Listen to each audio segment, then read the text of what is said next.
Okay, we're on. Yep.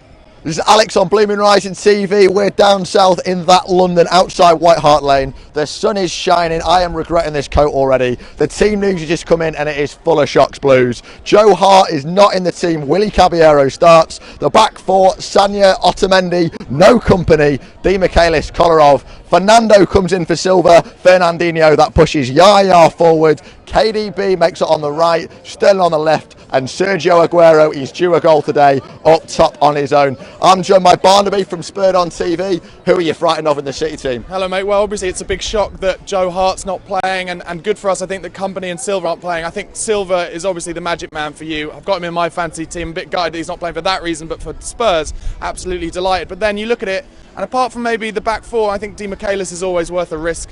Apart from that, you still look at your Sterlings, Aguero, and you just think, Christ alive, there's a lot of talent on that pitch. I mean, who should City be afraid of in Tottenham? You've got some big names in there. I mean, Eriksen, a lot of Tottenham fans seem to be talking about. Yeah, well, Eriksen's been injured. This will be his first full league game back. Obviously, off set pieces, he's very dangerous last year. He scored a lot of free kicks, got over 10 league goals in from last season for midfield as well. So if he can get back on form, then that's something that we really need. Obviously, all the chat is about Harry Kane and Sergio Aguero. Neither of them scored yet in the Premier League. Who's going to be bagging one today? I don't think we're making enough chances for Harry Kane. Since Son has come in, we do look a lot more decent going forward, so hopefully that'll allow Harry Kane to get more chances. But, you know, it's going to be tight, I think. Since we started playing Eric Dyer in central midfield, we are a lot tighter unit, which is good because in the last 4 games we played against you, you've scored something like 18 goals. So, I mean, odds are on City, I think, on this one. KDB, Yaya Toure, Sterling going forward. Is that going to be too much to handle? Well, I hope not, Alex, to be quite frank with you. But who's to say, you know, an early game, a lot of the time I think these early games tend to be kind of stodgy, tight affairs. Everyone's still trying to wake up and stuff. So I don't know whether you'll roll us over like you have done over the last 4 years. But, yeah, like you said, definitely the odds are on City. There we are. Kane or Aguero? Kane getting the City team?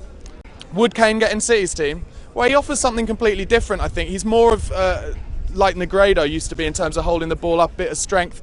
But you only ever play one up front, so who's getting in ahead of Aguero? You could buy anyone you want, but no one's getting in ahead of Aguero. So it just depends when Real Madrid come biting for Aguero, and then you'll have to buy someone in. Maybe then you'll try and buy Harry Kane, but you have to pay 100 million quid because Daniel Levy is not selling easily. I don't know, we'll see until the money's on the table in 3 years' time. Yeah. I'm going to give you the score prediction.